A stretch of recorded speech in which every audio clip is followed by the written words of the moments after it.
Colleagues, good afternoon, good evening to everyone. We will give people 2 more minutes as people are still coming in, and we will start our KnowEMS webinar for this evening. So thank you for joining us, and we will start shortly.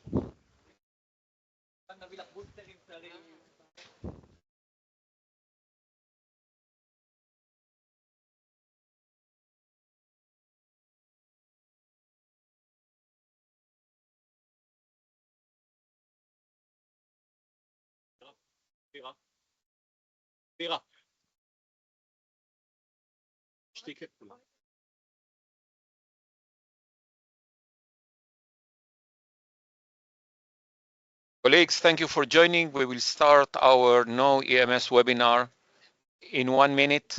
Thank you for being with us this evening, and we will start shortly.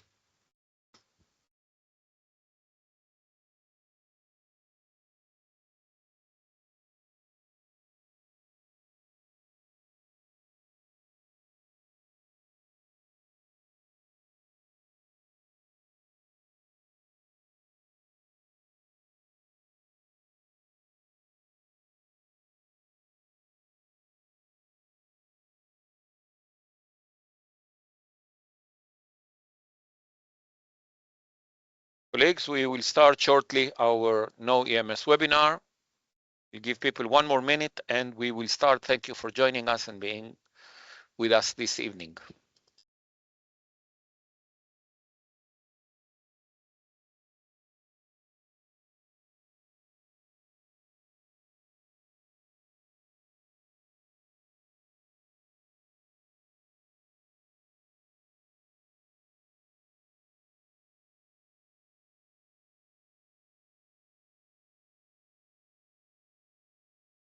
Okay, so good evening, everyone. Good afternoon. Thank you for being with us.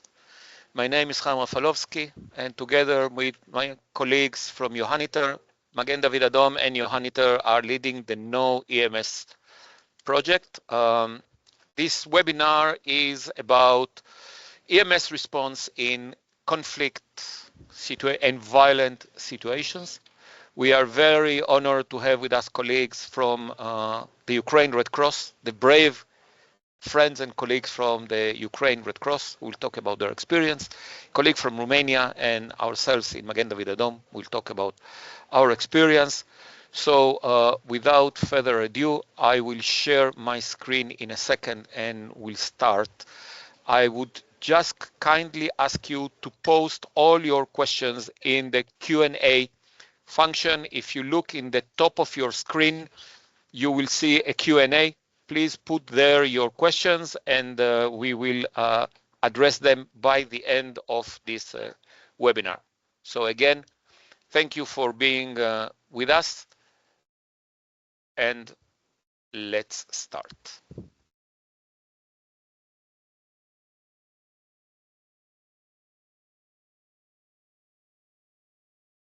So KnowEMS is a European funded project funded by the European Commission, DG ECHO, where we are privileged to have partners from INEM in Portugal, the national EMS in Portugal, SAMUR Protección Civil from the city of Madrid, the Association for Disaster Medicine and SAMU in France, Johanniter from Germany, the colleagues from the Ministry of Disaster Situations in Romania, and Magen David Adom in Israel. The idea comes from a project called No Fear. No Fear was a European project that was supposed to do something very similar, and it was to discuss the medical response to security-related incidents. That was the title. We found ourselves 6 months into the project with COVID, and we realized how important it is to share and learn one from the other. So we created KnowEMS. The idea of KnowEMS is to create a platform where different issues around EMS response are discussed. So far, we had 4 webinars.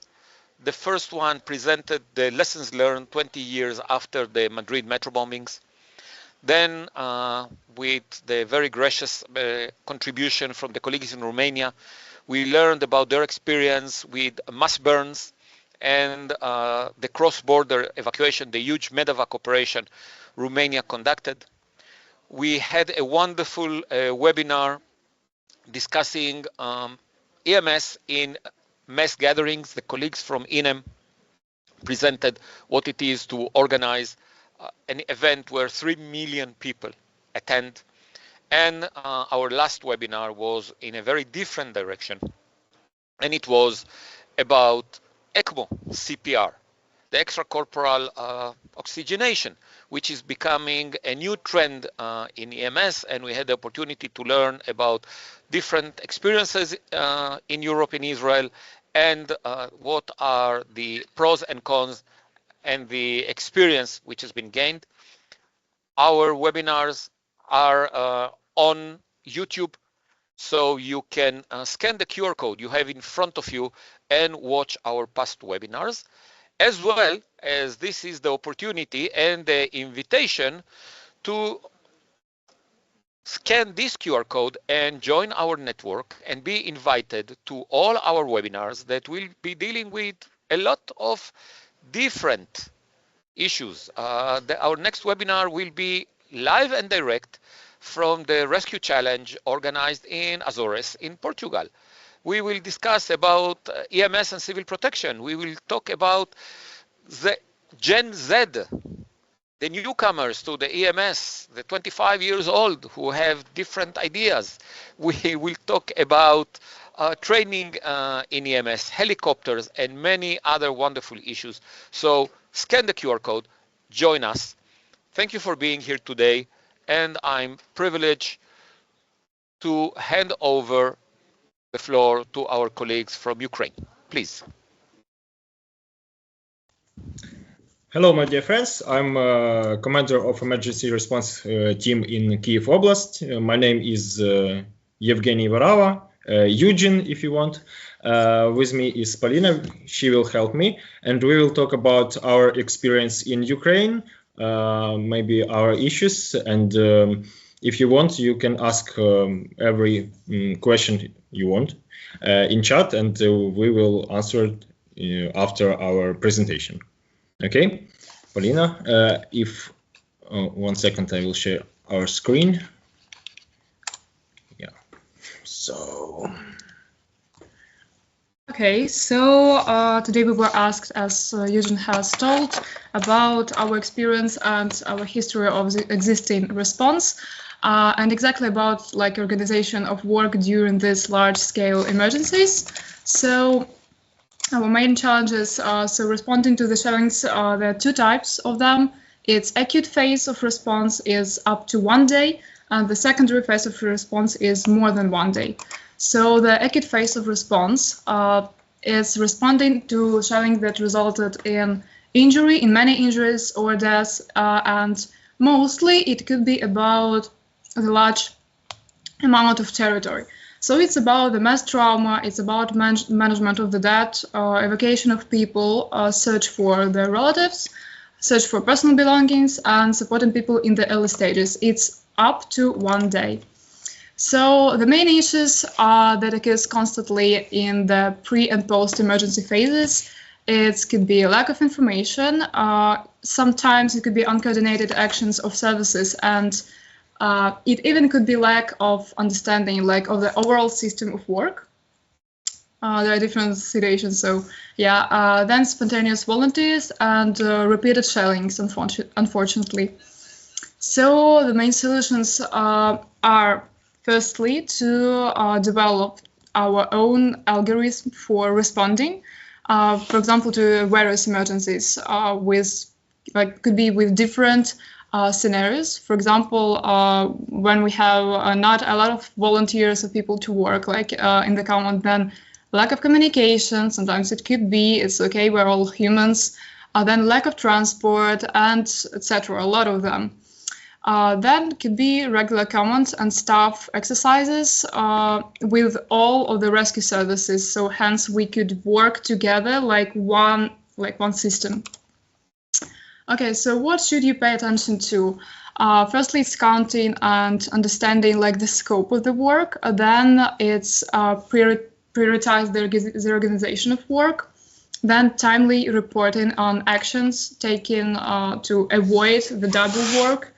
Then allocation of resources to avoid, for example, shortages and surpluses, and threats in the workplace. So what is the secondary phase response? Secondary phase response is work arising, for example, for the work of air defense, hits to facilities in other regions, etc. It could be forest fires or disruption of logistics, loss of power supply, and support for rescuers. So even like the personal example, from September 16 to 21, like a few weeks ago, we have worked with forest fires and in Kyiv region, and it's like our experience. We can do that. It's a secondary phase response. Okay, then the main issues is sometimes it's really hard. It could be easy, but it's all about experience and knowledge. It's about identification of the scene where will we work. Then they determine the number of victims, they determine the number of rescuers. That's so important. Then determine a complete list of needs that we have and that we, for example, we had or we have right now or we should have, like, for example, in the future. Then understanding the exact response time. So our solutions, it's using open source programs to search for the information. It's actually active work and communication with the population. Then accumulation of resource before they are needed, because when we actually them need, like right now, we need them. We can't. We don't have that opportunity to find them like in this exact time. So it's all about before. Then imposing assistance for those who don't know, like understand what it is. Then constant communication with local authorities, population, and services to coordinate the situation. Okay. What are the general problems of response on the territory of Ukraine? There are different issues. The first, it's about team level. So there is no information exchange. The team is not allowed to the place of emergency. Unfortunately, there are some situations like we can't even work there because we are not allowed to do that. Yeah, for example, in different army base, for example. Yep. Then team resources are not fully utilized. The team is not taken seriously. It's, I guess, like, it's my personal opinion, but it's based. It's more about the local regions. So there are different teams, there are different volunteers. So it's all depends. Then there is no information exchange.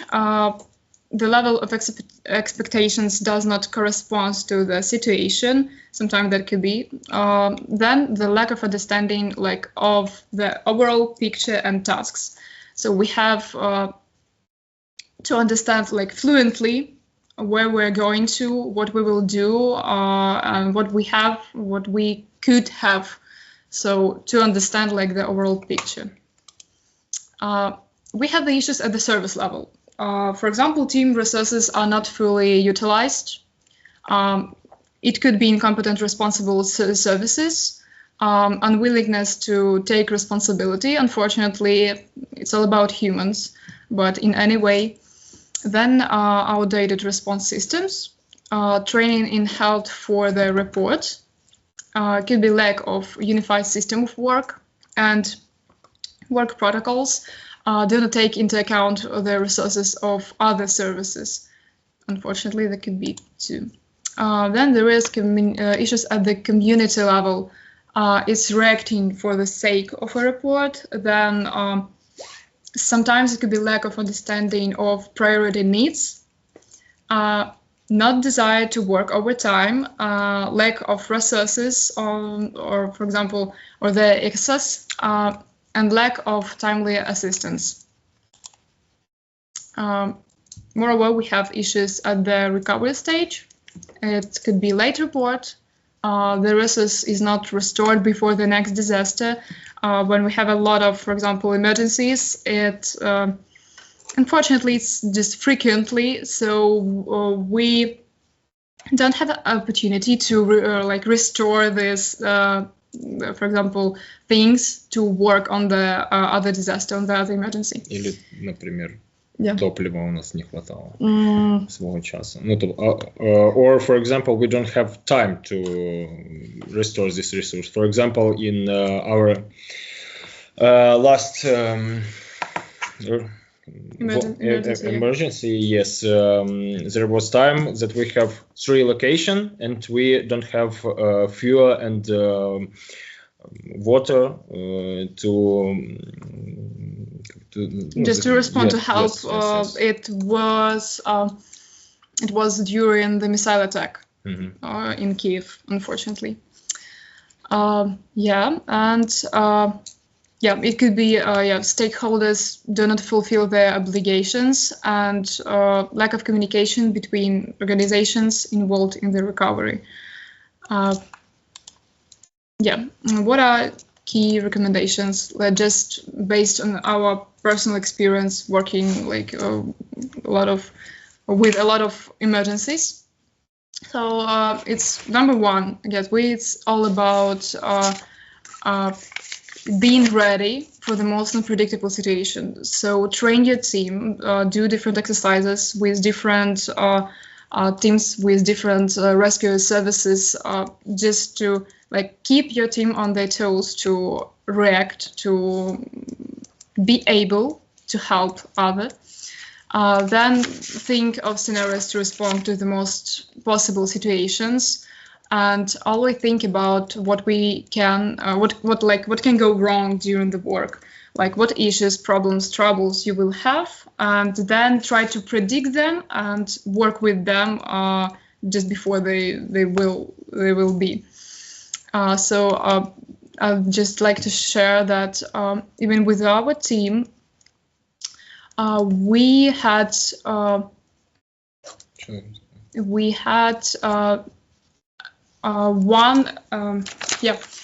one from 1 to 3 or 5. It could be it all depends.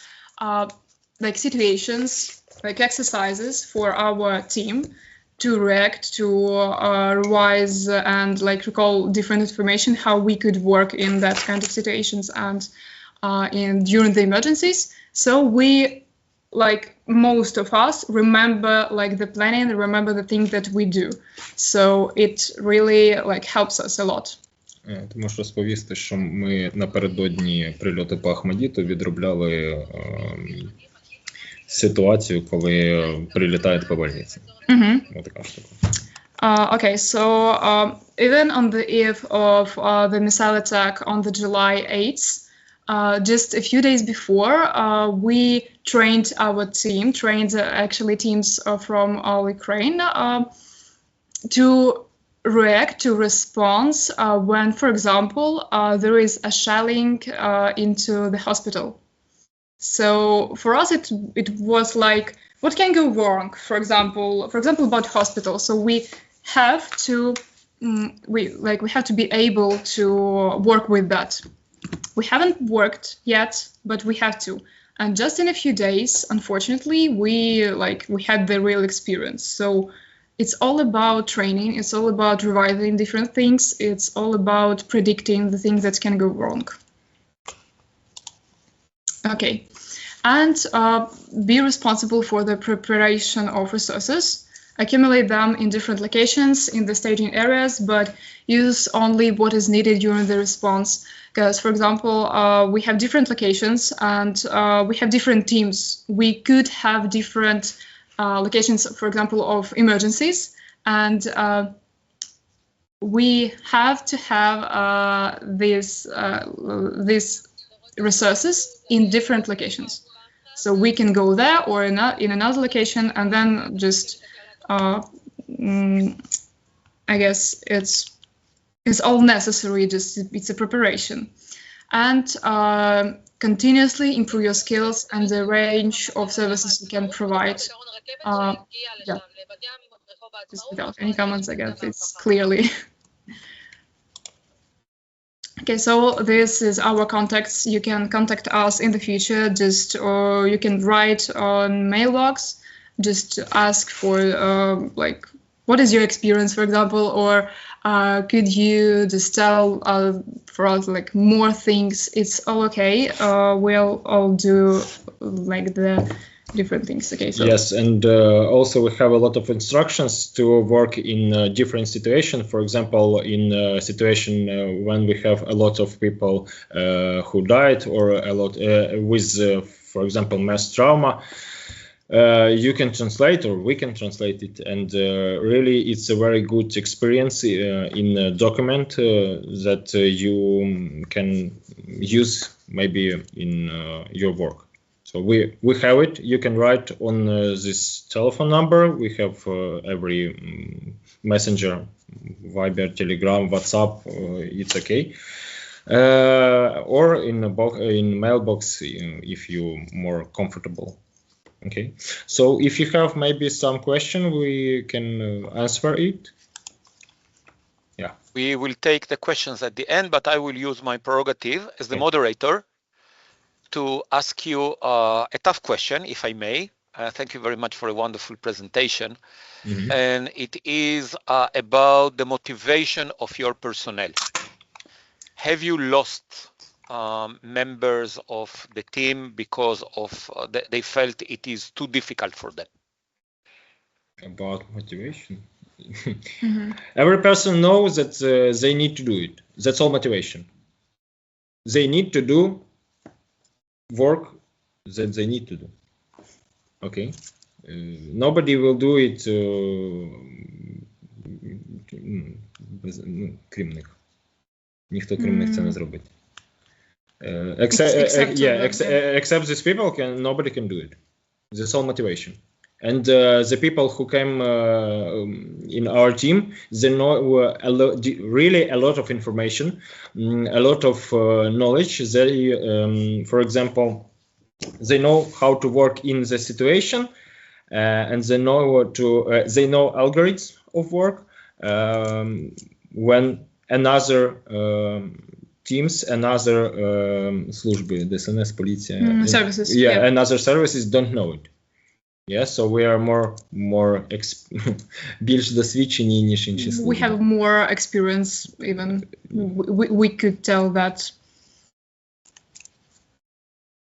Evgeny, I have to say, I looked at your face when you answered and you said, "We have to do it." I totally appreciate that sense. I think that your face gave the answer. So thank you for the great work you are doing for your people. I have to say that I have with me an amazing video. I don't know where in Ukraine, of one of your volunteers protecting with his own body an elderly lady when the sirens go off, and everyone is running for shelter besides that volunteer staying with the casualty out there. I think that that's the spirit of what you do. So thank you for that work. Thank you. So I will share with you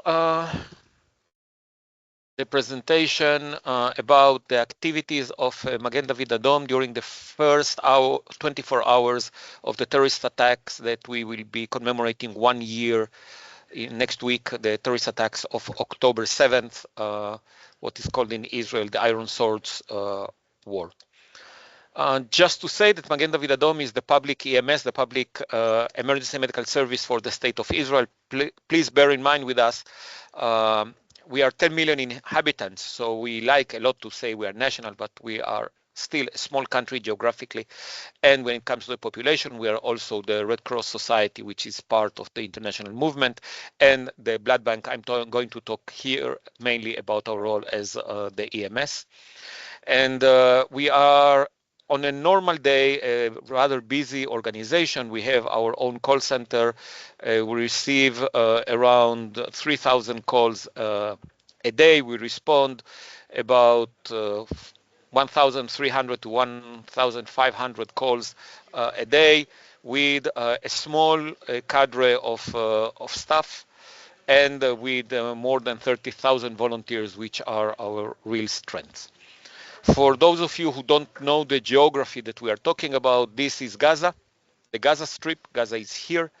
The city of Sderot that we will mention a lot is here, 4 kilometers from Gaza. Then we have up to 30 kilometers the city of Ashdod, and Tel Aviv is 80 kilometers to 100 kilometers from Gaza. And this is the north of Israel, the northern border with Lebanon and Syria, which at the moment is where most of the hostilities are going on. So, what happened on October 7th? It's a Saturday. It's the last day of a holiday. 6:29 sirens, air raid sirens go off from Tel Aviv to throughout the south of Israel. We woke up with a surprise. It's not normal to have this siren, but at this stage, everyone is thinking about a very large rocket attack launched from Gaza towards Israel. At 6:45, our Director General gives an order that the night shift, we change our shifts at 7 a.m., will not go home, and that at that moment we had 1,400 ambulances. All of them have to be staffed, fully staffed. 6:52, we understand that there might be an air raid. It looks a little bit weird off. We really don't know. We start receiving information about shooting. At that stage, half an hour into the incident, we still have in mind that we are under a huge rocket attack because the rockets are fired all the time. It's not that we had a firing of rockets at 6:29. It's the alarms in the south go over and over and over again because more and more and more rockets are fired. And we have a shooting. We don't relate one to the other. For us, it's two separated incidents. And then two important things happen. First of all, you will see what happened in the city of Sderot, as I said, 4 kilometers from Gaza Strip, and we start receiving information about multiple shooting incidents, and this is where our Director General decides that all the armored ambulances that normally are deployed in the West Bank will go to the south because they are needed much more. What the terrorists did when they arrived to the communities, and these are community-based ambulances, was to shoot the ambulances to make sure that they cannot be used to rescue people. The green bandana is what identifies the Hamas terrorists. And this is how they went shooting ambulances from one place to the other. Here they had special effort shooting an RPG and burning the ambulance. This is the entrance to the city of Sderot. Down this road, it goes to road 232, which is the main road which goes from Sderot to the main cities, which are Ashkelon and Beersheba. And the other side of this road is Gaza. What happens is that pickup trucks with tourists come from Gaza.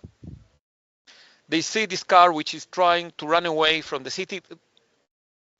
Unfortunately, there was an red alert siren, so they stopped, tried to seek shelter, and they were shot dead. After the terrorists from Hamas shoot these poor people, they understand that they are on the wrong way, and they go back here because this is the road to the main police station that they found. This is the main road to the police station, and this is where they hear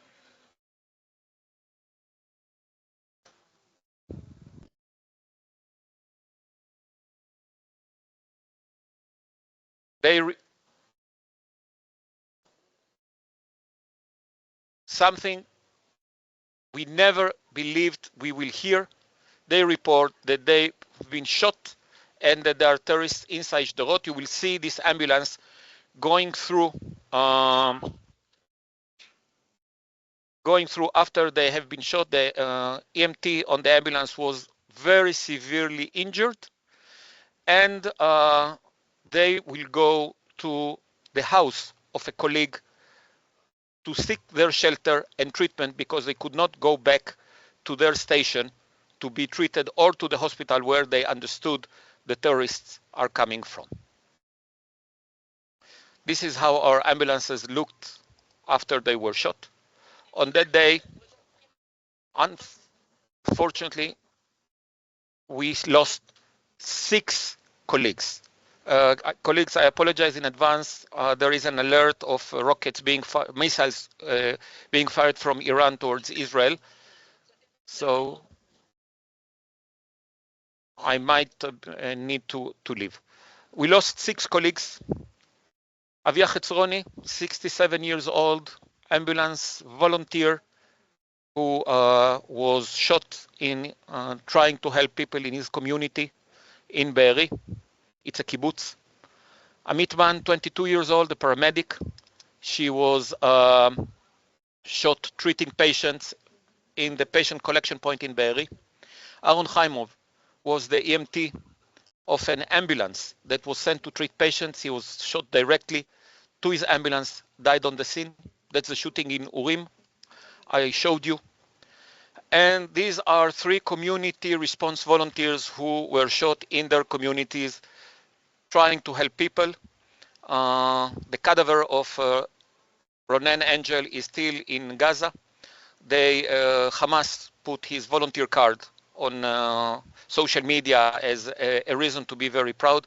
Dolev Yehud was identified 11 months after he was killed. That gives you an idea on how bad was the condition of his body. May them rest in peace. We thought Hamas was targeting us at random. It was not. It was a deliberate attack on our station. This is the order. This is the order to attack Magen David Adom station in Sderot. And this is the statement of one of our paramedics who treated a patient from the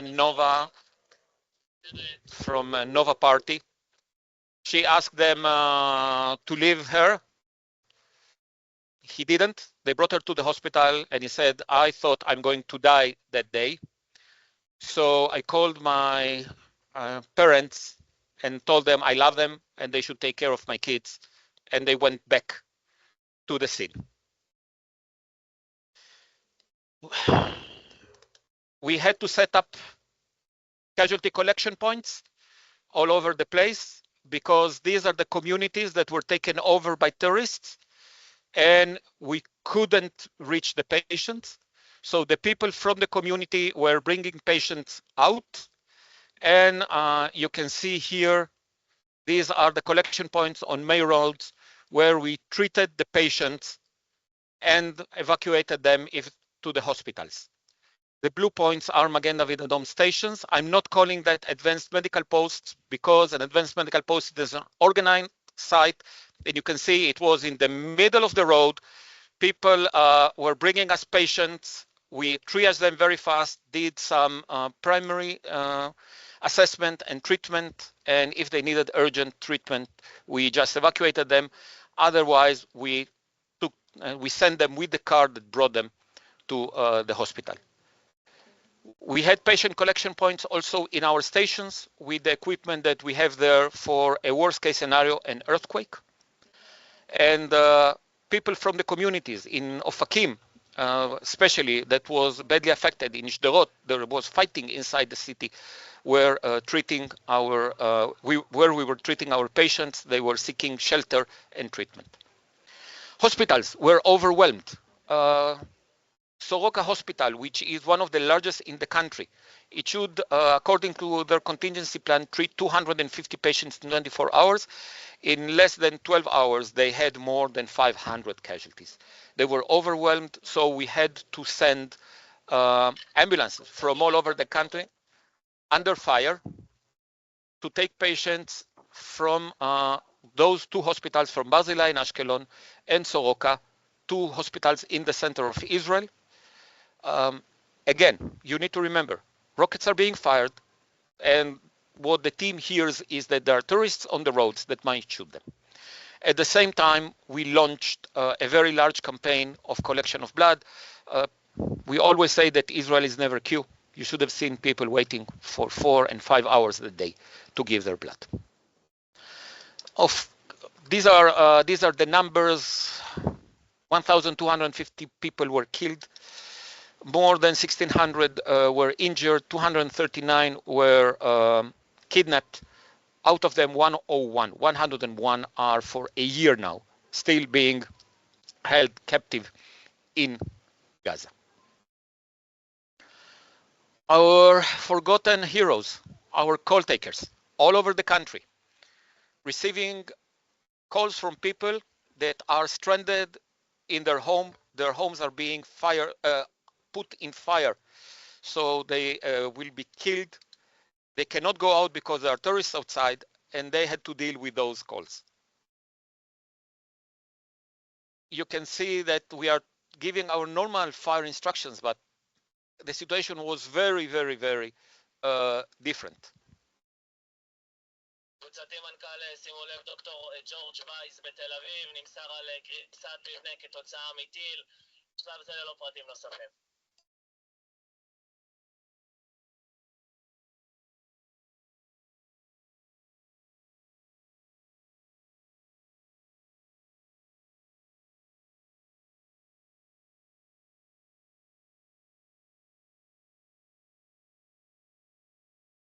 We saw a lot of penetrating trauma, a lot of blast injuries and burns. For the first time, we didn't arrive to patients after minutes, very long periods of time. We saw patients in deep hemorrhagic shock. We saw patients with very prolonged use of tourniquets. Most of the patients were evacuated by bystanders with no control, real control of the evacuation. And that was one of the greatest challenges.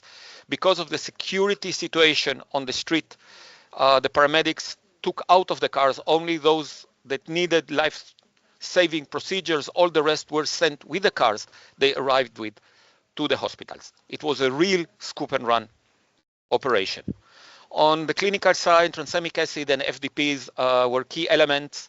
The fact that soldiers and police officers in Israel carry a tourniquet, aka CAT, saved a lot of lives. The compliance of the public to perform Stop the Bleed was remarkable, and it saved, for sure, many, many lives. Our challenges on the operational, you can see. I would like to point out that what we are working now is on the idea that not always we will be able to arrive to the patients fast and evacuate them. So we are working very hard with communities, with volunteers from the communities, on establishing medical emergency response teams. We call them the Magen teams, the shield teams, of course, Magen David Adom, on the field, so a community can provide emergency medical care to its own patients for several hours before evacuation will be possible. And of course, we will always remember those abducted. All Magen David Adom ambulance carry the images of those who are kidnapped, and we hope in a short period of time we will be able to remove it. Thank you very much. I'm going to the shelter now. Michelle, Lisa, if you can take over, or Mario, please. Yes, I can take over. Thank Sure. you.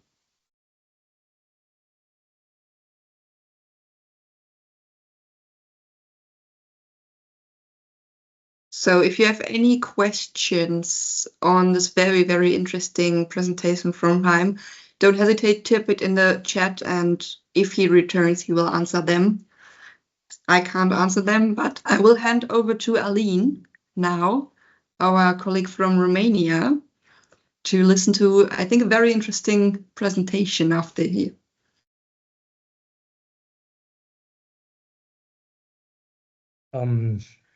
Hello, everyone. Do you see the presentation? Hope so.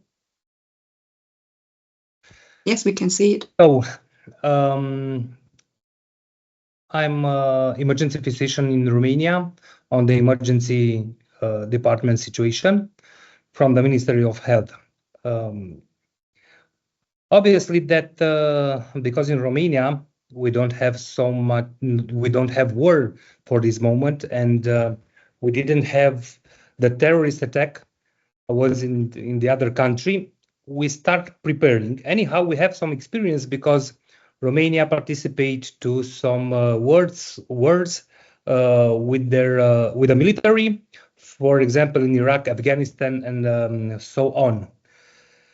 So, because we don't have in Romania so much cases, I want to show you how the clinical facilities are in operational tactical medicine in Romania, and not only in Romania, basically in all the NATO are the same clinical facility during the operational tactical medicine.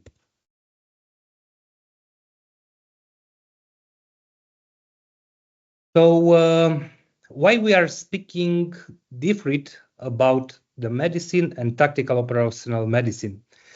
Because basically we applied a medical principle in emergency situation, especially into the hostile and unpredictable environments, such as the war, terrorist attacks, natural disaster, and so on.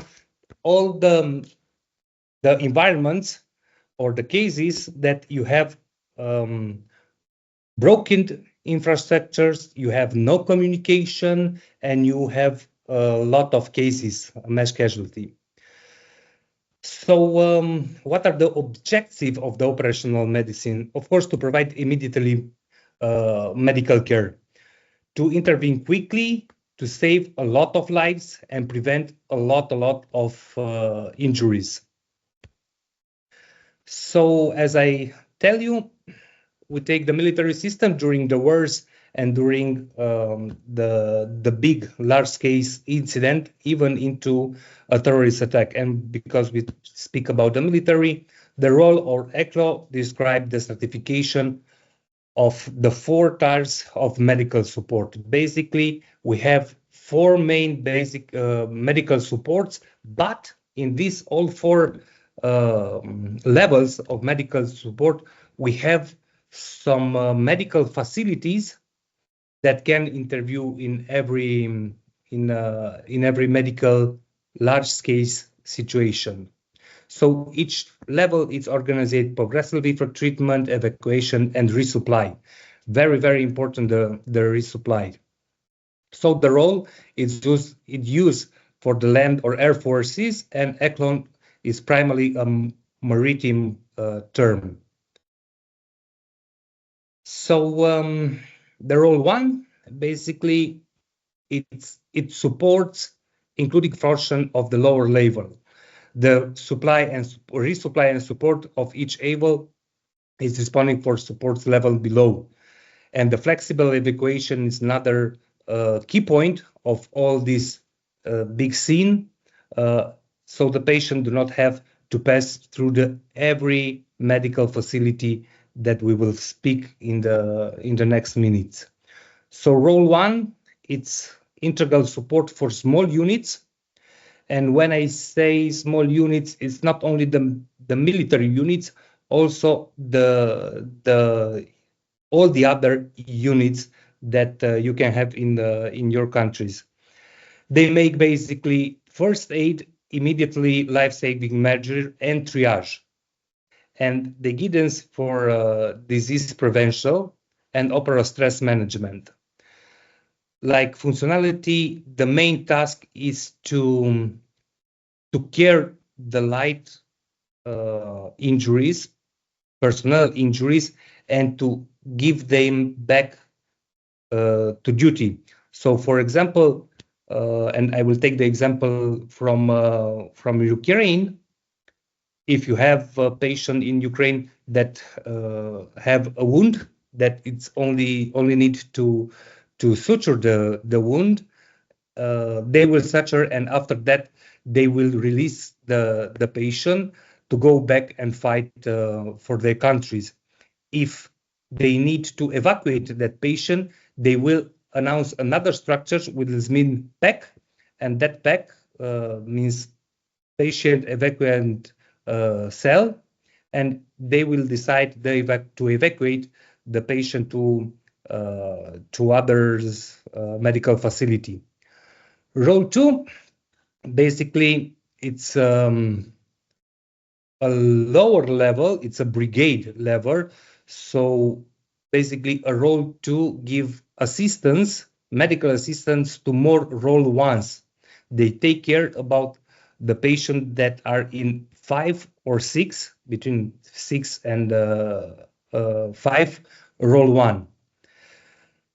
Their capabilities are to evacuate the patient from role 1, to make the triage, to make the resuscitation, to make a treatment, and to evacuate to the other medical facilities. And we have as well role 2 plus variant. It could be Echo and Bravo. That depends about the surgical facility. If they have the facility to make damage control surgery or a little bit advanced surgery.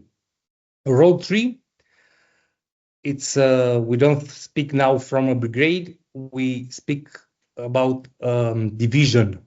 So into a role 3 will take care about all the other role 2. So basically they will make a specialized diagnostic, they make advanced surgery, and they make operational stress management. So I will have on the next slide is a map how the things are going to role 1, role 2, role 3. And of course, the last one is the role 4.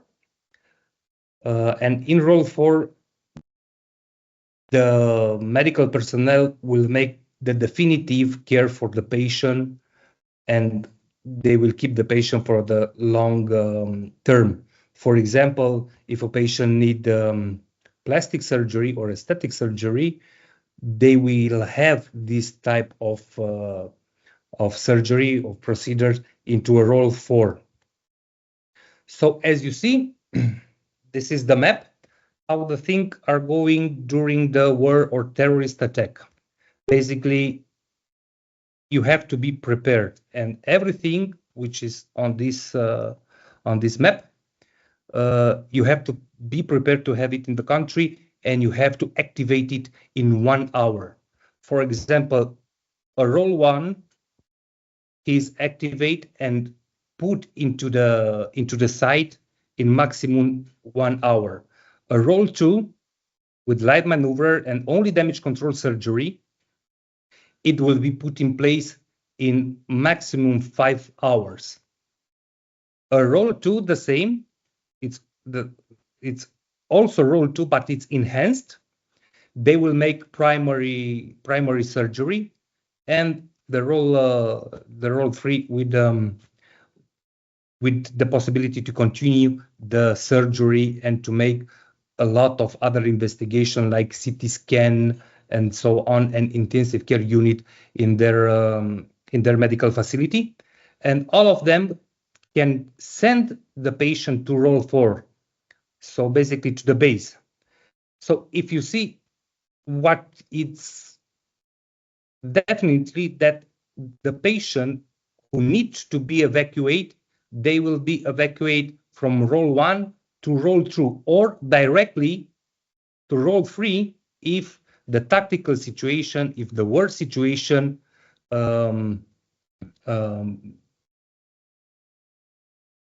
doesn't, if the war situation allowed to do this. For role 2, Bravo, for example, when you make damage control surgery, they can also evacuate the patient to role 2 enhanced or to role 4, or directly to role 3, also depend by the movement of the war and the time and the information and so on. And the same from role 2 enhanced, when they can make primary surgery. So role 4, for sure, it's the biggest medical facility. They cannot move. It's a statical one, and it's basically a hospital in fixed building. All the other can be into the mobile building, even that we discussed about tents or something else. And as I tell you, we have also forward surgical teams. So we think to have forward surgical teams. Why? Because sometimes you cannot move the patient from role 2 Bravo, for example, to role 2 Echo, or sometimes it's need to be damage control surgery enhanced, for example, into a role 1. And you will see from some picture that it's really possible. And I want to congratulate the Ukrainian medical personnel that they really do this.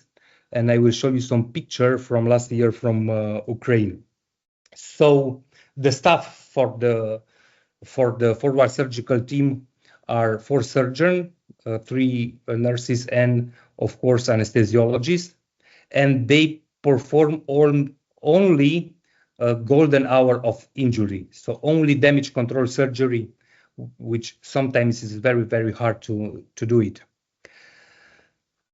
Because you see, we discussed about brigade, about division, and about unit. For sure, sometimes you cannot have a really evacuation as you plan. So because of the weather and the plane cannot not land, or any other natural or war incident that don't allow you to take the patient and to get them to the role 3 or role 4, we build some casualty stage unit. It's a medical unit for in-transit patients. So they are only in transit, but anyhow, we make a medical supervision, and ideally, we will have intensive care unit in that in this casualty stage unit, and surgery for the patient who have a decrease or who start bleed again during the previous transport. So this is another map that you can use it, and I think it's really good. We have basically the point of injury. We have the first responder, but on point of injury, we use tactical combat casualty care and care under fire. This is the first step on medical help. After the first responder, basically it's a role 1 that could be a tent or an ambulance or a military machine. We have forward surgical care, so role 2, which is Echo or Bravo. We have role 3, and the point when we put the casualty stage unit, basically it's here somewhere to have access from role 2, and also to have access for the aeromedical evacuation with plane. So it's basically a safe area. After that, role 3 that I explained you, that they can make surgery and CT scan and so on, and the definitive care. So this is the way that we work. And it's very, very, very important. So which are the importance of the role? It's an essential structure for the efficiency and success of medical intervention in special operation. Even that we talk about the war or terrorist attack or earthquake, for example, that you have mass casualty. It's very flexible, and you see that point of injury can move, first responder can move, forward surgical can move in 5 hours, first responders or role 1 or EMT 1 can move in 1 hour, which can go, if the war go into direction of the attackers, they can move as well. If you are in retire, they will retire as well. They are not fixed there, and they have a huge flexibility. So of course we have to train, because you cannot expect to work very, very well if you don't have training, if you don't train with the others. For example, these pictures are from Hungary training area where this year was Vigorous Warrior. I think some of you had joined the Vigorous Warrior, and where we trained together with the NATO members. This is our medevac with Black Hawk that can take 4 critical patients or 11 non-critical patients. This is our CBRN detector from the Army, which, as you see, they are very, very, very mobile. Basically, you put it on the truck and you go. You don't have nothing to take care, because they can move very fast. So before show you some pictures and give you some real example, I will take some conclusion that the tactical operational medicine relies on clinical facility to stabilize and treat the patient in critical environments. The technological advancements like telemedicine and improved training methods such simulation, XVR, will improve the medical teams and the quality of the medical teams, which is very important. So, clips into the war. We speak about them. Not all of us had seen the war. Some of us, unfortunately, see the war and feel the war on our skin. It's a Romanian word. So this picture is from Ukraine. As you see, they have the flag here, and basically it's a role to enhance. You see the ventilators. You see that a colleague from Ukraine put a chest drain, and basically she made damage control surgery because she made self-transfusion. You see the patient have a massive hemothorax.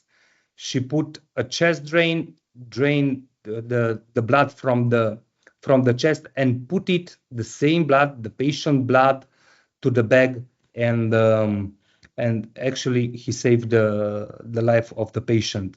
So as you see, it's not a hospital, it's OR improved into conflict zone. Here we have some picture about damage control surgery.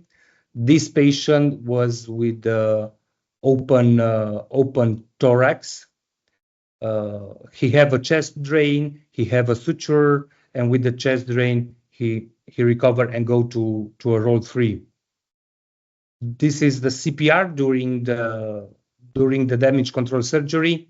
If you see, he have a lot of wounds, and he bleed a lot during the transportation from the incident, from the ward to the role 1.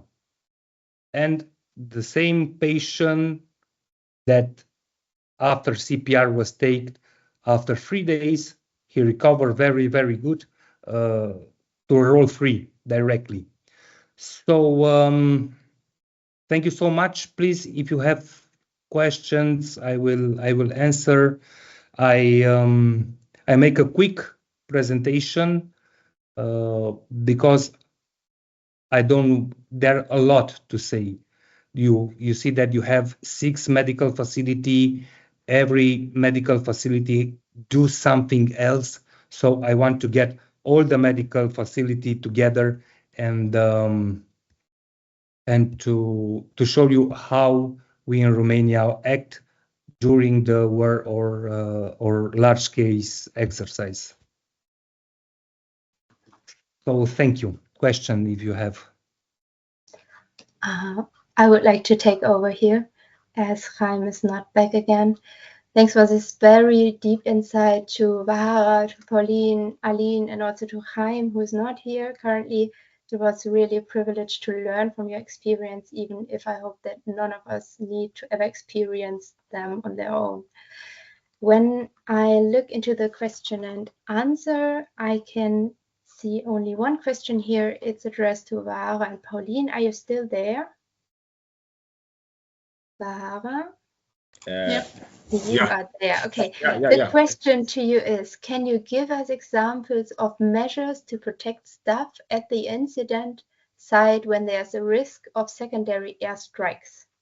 Okay, I will answer on Ukraine, Поліна will translate.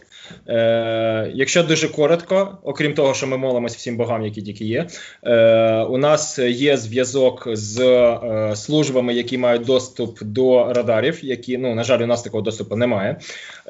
І ці служби повідомляють нам в спайки, коли щось десь летить, коли є якась загроза. Плюс, окрім цього, коли ми приїжджаємо на місце надзвичайних ситуацій, ми одразу визначаємо місце для наших волонтерів, де вони можуть, наприклад, сховатися або якось себе захистити. І окрім цього, у нас є залізобетонне правило. Всі волонтери, які знаходяться на місці надзвичайних ситуацій, в незалежності від того, коли був там прильот, вони знаходяться в засобах індивідуального захисту. Шоломи, каски, бронежилети, індивідуальні аптечки, захисне взуття, всі дівчатки, мальчики, без ісключення, без різниці. 18 років, 58 років, всі працюють в повному спорядженні. Плюс кожен волонтер, який допускається на місце, він знає, в принципі, все, що касательно масової травми, тому якщо прилетить, то ми знаємо, як з цим працювати. Поліна, будь ласка. Yeah, okay, so shortly, we cooperate with different services that have access to radar and can prompt us like a report a threat. And before, it's mostly and always before starting like the work, we always determine the place of shelter for volunteers. Like to go in the case of a threat. And additionally, all volunteers wear, of course, protective high shoes, body armors, helmets, tactical glasses, etc., just to protect themselves. Ти скажеш, що в незалежності ще від віку. Even it's not even all depends on the age. So we have different volunteers from, for example, it could be 18 years old girl or 16 years old man, for example. So everyone just have to have all protection of protection. Have to have that protection, and each volunteer, of course, has their individual like first aid kit, and everyone who like performs the task is trained in medical triage, so they can quickly make the right decision when they arrive to the place of work. Yeah, okay, that's all. Thank you for this detailed answer.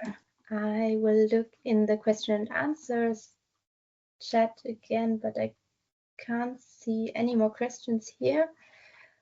Okay, then you can find a QR code in the chat. So it's not in the question and answer, but in the chat.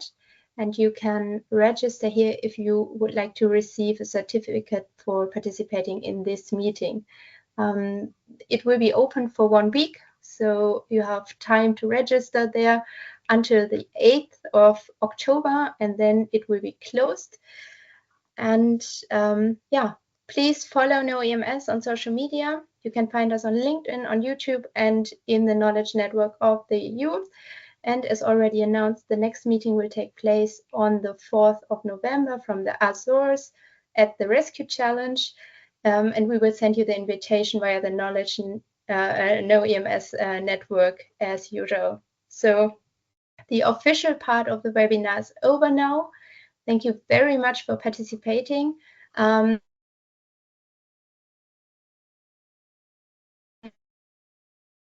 other participants, thank you very much for your participation.